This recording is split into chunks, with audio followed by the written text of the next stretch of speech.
رخ کرتے ہیں انٹرٹینمنٹ کی خبروں کی جانب۔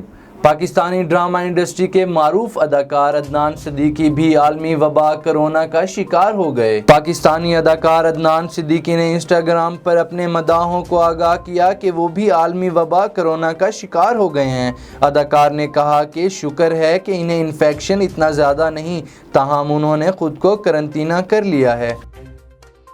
اداکارہ و فلم پروڈیوسر ریما خان کا کہنا ہے کہ فلم کی کہانی لکھوانے کے لیے خلیل الرحمان قمر کا 4 سال سے انتظار کر رہی ہوں۔ معروف مصنف اور ہدایت کار خلیل الرحمان قمر کے ہمراہ ایک انٹرویو میں ریما نے کہا کہ لمبا دھاگا اور لمبی زبان ہمیشہ الجھ جاتی ہے، اس لیے دھاگا لپیٹ کر اور زبان سمیٹ کر رکھنی چاہیے۔ خلیل الرحمان قمر کی زبان سمیٹ دی گئی تو ان کے قلم سے نکلنے والے خزانے اس انداز سے ہم تک نہیں پہنچ سکیں گے جیسا ہم دیکھنا چاہتے ہیں۔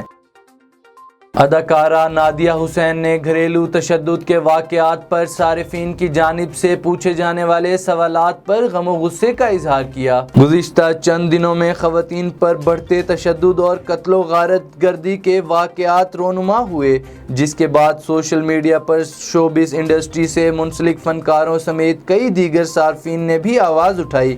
اس ضمن میں نادیہ حسین نے انسٹاگرام پر پوسٹ شیئر کی اور ان صارفین کو تنقید کا نشانہ بنایا جنہیں صورتحال کا علم نہیں۔